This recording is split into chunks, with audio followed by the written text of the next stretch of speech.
Selamat datang di channel Dinalar, sebuah channel yang akan membuka pikiran dan hati kita semua untuk menyingkap dan menguak suatu hal sehingga bisa diterima oleh nalar.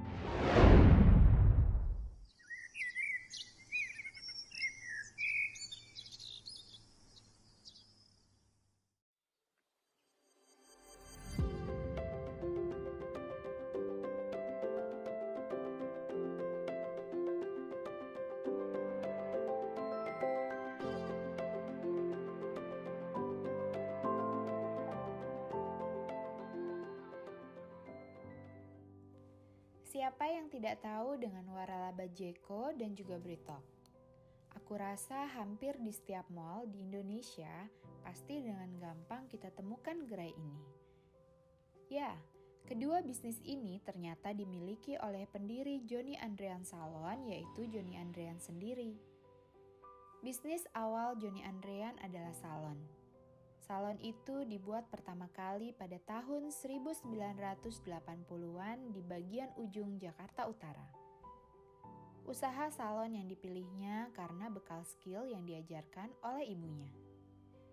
Setelah Johnny Andrean Salon sukses berjalan, beliau membuka franchise di bidang kuliner yaitu Britok. Belajar dari bisnis waralaba Britok, Johnny Andrean merasa ingin mengembangkan bisnis sendiri di bidang kuliner.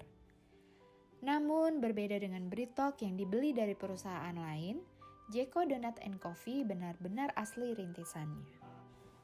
Proses pengembangan ide dan inovasi Jeko Donut & Coffee berlangsung dalam waktu yang lama, kurang lebih sekitar 3 tahun sebelum gerai pertamanya dibuka.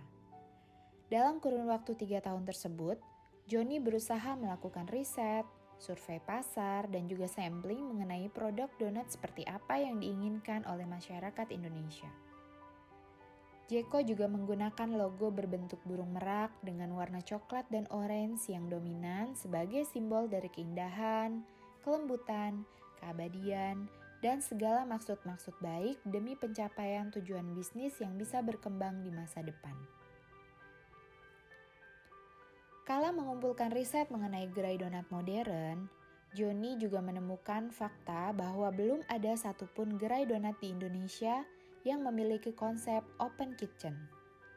Hal ini membuat Johnny ingin mengusung konsep open kitchen agar para pelanggan dapat menyaksikan langsung proses pembuatan donat yang higienis, menggunakan bahan-bahan berkualitas dan mengagumkan. Seluruh mesin-mesin pembuat donat diimpor dari mancanegara. Dan begitu pula dengan lebih dari 50% bahan baku donat. Johnny memilih untuk mengimpor bahan baku tersebut dari negara-negara penghasil komoditi terbaik demi menjaga kualitas bisnis donatnya. Misalnya saja coklat yang diimpor langsung dari Belgia dan susu yang diimpor dari Selandia Baru. Sementara untuk urusan bubuk kopi juga diimpor dari Costa Rica sebagai salah satu penghasil kopi terbaik di dunia.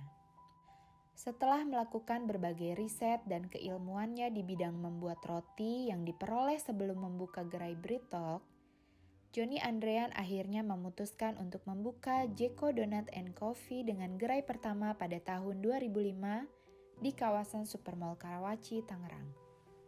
Ternyata konsep bisnis gerai donat modern ini mampu menarik perhatian dan minat masyarakat. Outlet Jeko selalu dipadati oleh pengunjung yang penasaran atau ketagihan mencicipi kelezatan donat kelas premium. Keberhasilan Jeko Donut & Coffee kemudian mengiringi pembukaan gerai-gerai Jeko di daerah lainnya. Dalam waktu 1 tahun saja, Jeko sudah berhasil membuka 16 gerai dengan jumlah karyawan mencapai 450 orang. Beberapa kota besar di Indonesia seperti Jakarta, Bandung, Surabaya, Makassar, dan Pekanbaru sudah berkesempatan mencicipi kelezatan donat ala Jeko Donut & Coffee yang begitu melegenda. Pada tahun 2007, Jeko bahkan sudah mengupayakan go internasional dengan beberapa negara tujuan seperti Singapura, Australia, dan juga Hong Kong. Kini kesuksesan Jeko sebagai salah satu perusahaan kuliner asli Indonesia sudah banyak menginspirasi munculnya beragam gerai donat modern lainnya. Hingga saat ini jumlah gerai Jeko di Indonesia sudah mencapai lebih dari 100 gerai. Padahal jumlah tersebut belum termasuk gerai yang dibuka di negara tetangga seperti Malaysia, Singapura, Cina, serta Filipina. Bahkan tidak mungkin perusahaan donat yang telah merambah ke negara tetangga itu akan mengambil hati konsumen di dunia.